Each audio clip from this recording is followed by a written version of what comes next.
교회. 여러분, 우리는 가난해서 선교 못해? 성경의 증거가 아니에요.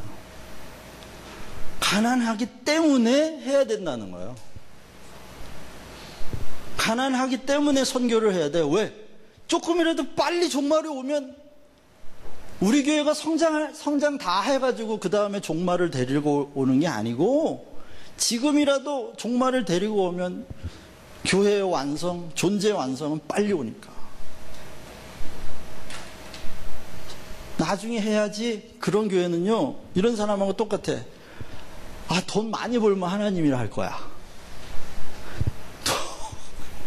돈 많이 벌지 안 벌지 어떻게 알아요? 그럼 돈 많이 벌기 전에는 하나님이 안 하겠다는 거 아니에요? 그건 아니라니까요. 예수님이 두랩돈 그 는 할머니의 그 연보를 저는 저의 모든 것을 드렸다라고 말하면서 크게 평가하셨잖아요. 조그만 교회, 가난한 교회가 선교하는 거 주님 더 기뻐하실 겁니다. 더 기뻐하실 거. 왜?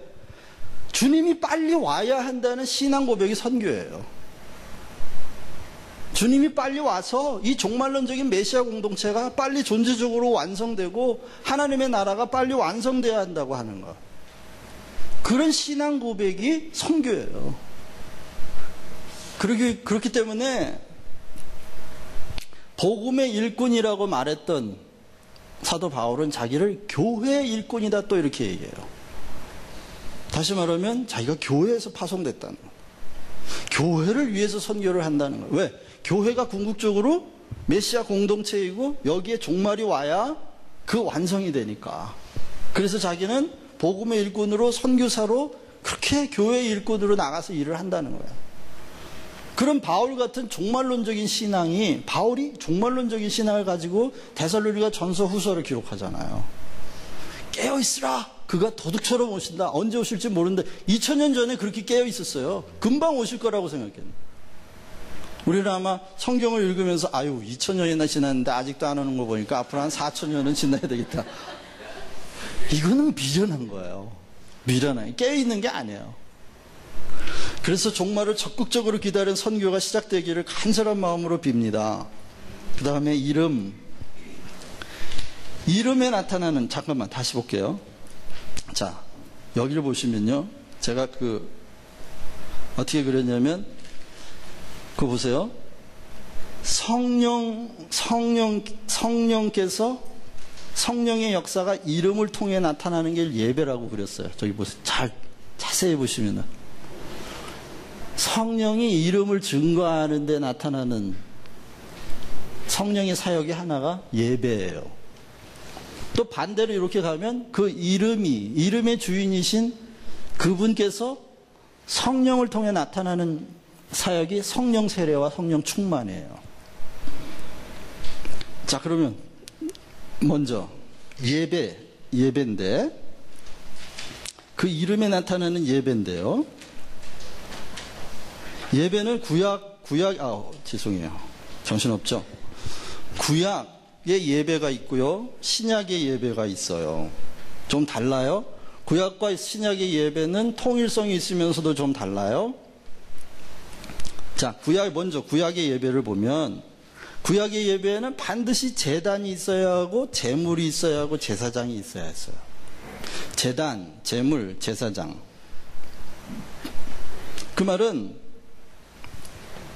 오늘날 제단은 예수님의 몸이고 성전을 의미하죠. 제물은 어린 양이고 제사장은 대제사장이라면 이게 뭘 말하냐? 예수님의 그림자였어요. 구약의 예배는. 구약의 예배에 제단, 제물, 제사장이 없으면 제사가 안 되거든요. 예배가 안 되거든요. 그건 곧 앞으로 오실 메시아 예수 그리스도를 계속 기다리고 있었다는 뜻이에요. 그게 예수님이 어린 양으로 오셨잖아요. 예수님이 대제사장이죠. 예수님의 육체가 성전이라고 그러셨잖아요. 그렇죠? 헤롯의 성전을 부셔라, 내가 3일 만에 다시 세우겠다라고 말씀하셨어요. 그건 자기의 몸이 성전이었다는 거예요. 자, 그런데 예수님이 신약이 와서 이제는 이 산도 말고 저 산도 말고 신령과 진정으로 예배 드릴 때가 오나니 지금 이때라 말씀하시면서 아버지는 이렇게 신령과 진정으로 예배하는 자를 찾는다 그러셨어요. 자, 그러면 신령과 진정이란 말은 영과 진리로 예배한다는 말인데, 먼저 영을 한번 볼까요? 영으로 예배한다는 말은 요한의 신학에 의하면 이렇게 되어 있어요. 하나님은 영이시니, 요한복음 4장이에요. 또 요한복음 6장에는 내 말이 영이요 생명이다. 또 고린도전서 요한복음 3장에는 살리는 것은 영이요 육은 무익하니라 말씀해요. 자, 그러면 이 영과 동일어가 뭐예요? 동일어가 생명이라는 뜻이에요. 생명이 영이라는 말이에요. 내 말이 너에게 영이요? 왜? 하나님의 궁극적인 뜻은 뭐라고 그러셨어요? 살리는 거라 그랬죠. 내 말이 너에게 영이다. 그 말은 주님의 말씀이 깨달아지면 생명이 오고 그렇지 않으면 아니다라는 거죠. 그 다음에 또 살리는 것은 영이요 육은 무익하다 그랬을 때 이게 다 성부, 성자, 성령의 사역이에요. 살리는 것은 영이니 육은 무익하다 그럴 때 성령님이 우리에게 육적인 것과 영적인 것을 깨닫게 하셔서 육적인 것을 버리고 영적인 것을 택하게 하심으로 생명에 이르도록 하시는 거거든요. 그러니까 성부, 성자, 성령의 합동 사역으로 이루어지는 게 곧 영이에요. 그 다음에 진리도 마찬가지예요. 진리도 요한복음 17장에 보면 아버지의 말씀은 진리이니다 그러셨어요. 성부에 관한 거죠. 나는 곧 길이요 진리요 생명이다. 성자에 관한 것이죠. 그 다음에 요한 1서 5장에 보면 성령은 진리이시니 이런 말씀.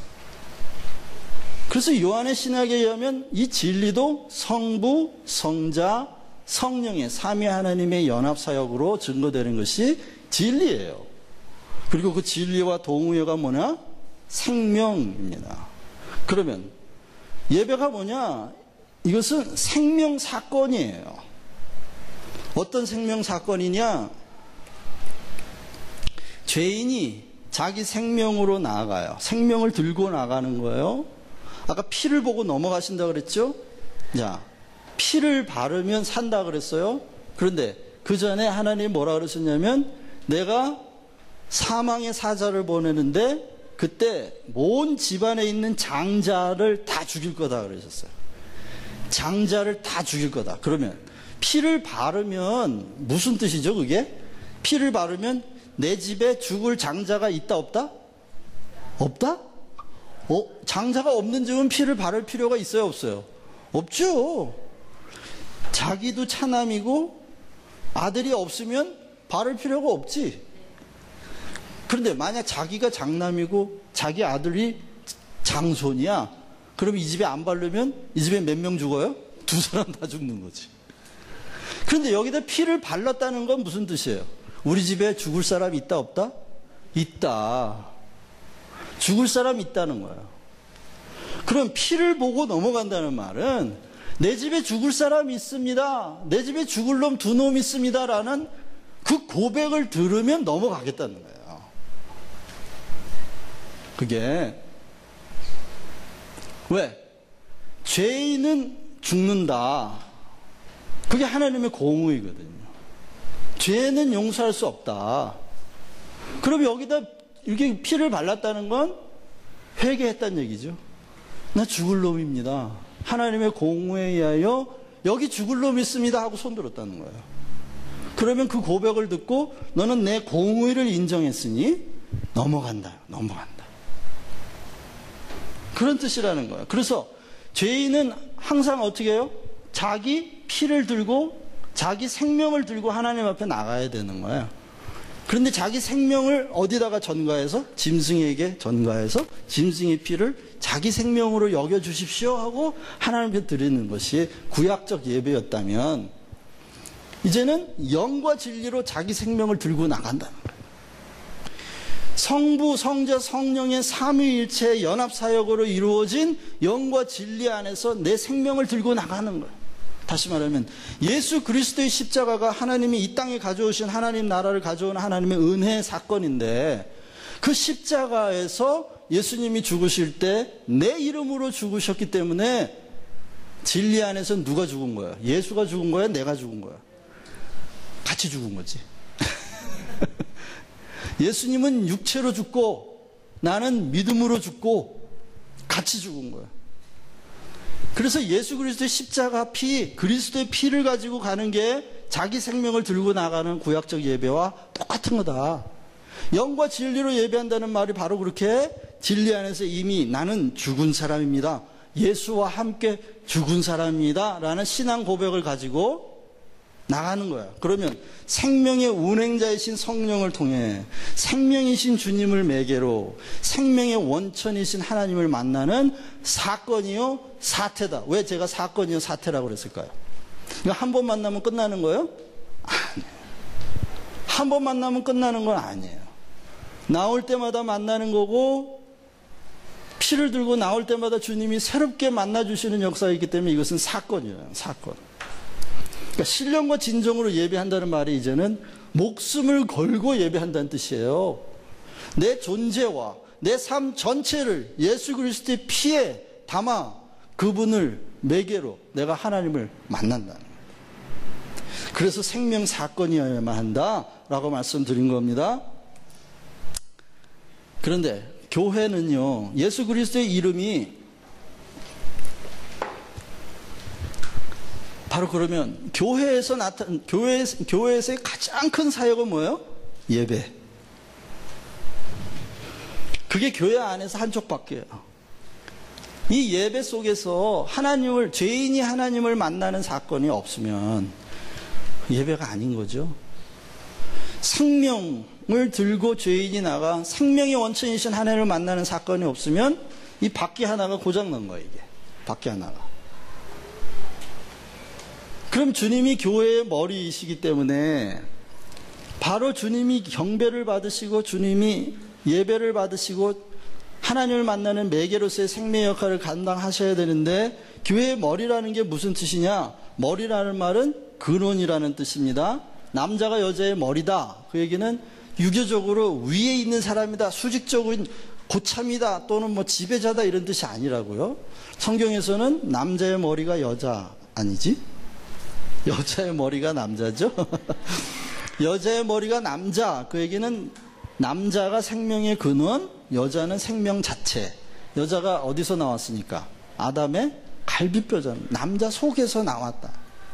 그래서 남자는 생명의 근원의 상징이고 여자는 생명 자체. 이것은 아버지와 아들의 관계를 상징적으로 보여주는 게 결혼이고 부부예요. 그래서 그리스도가 교회의 머리다, 그 얘기는 그리스도에게서 나왔다는 말이에요. 그리스도가 근원이고 그리스도는 교회의 시작이라는 뜻이고, 그리스도가 바로 교회의 정체성을 정하시는 분이다. 선지자와 사도들이 증거한, 다시 말하면 하나님의 선지자들 통해서 증거된 예언들이 그리스도 안에서 완성되었기 때문에 사도들이 그 확증을 증거함으로써 교회가 생겨났다는 말이고, 이 교회는 그래서 종말론적인 메시아 공동체다.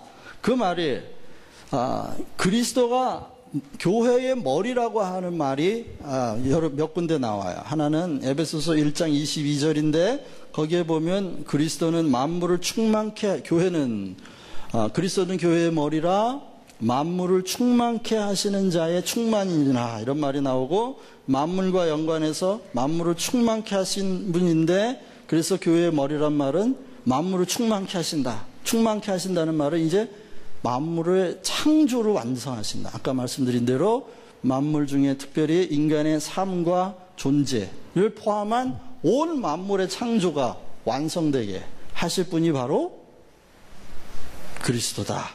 그런 말이라는 겁니다. 두 번째, 에베소서 5장 23절에도 그런 말씀이 나오는데, 남편과 아내의 관계를 이야기하시면서 여자의 머리가 남자인 것처럼 그리스도가 교회의 머리니라 라고 말씀하시면서 구원의 주라고 하는 사실을 밝히고 있어요. 그래서 교회의 머리라는 말을 그분이 구원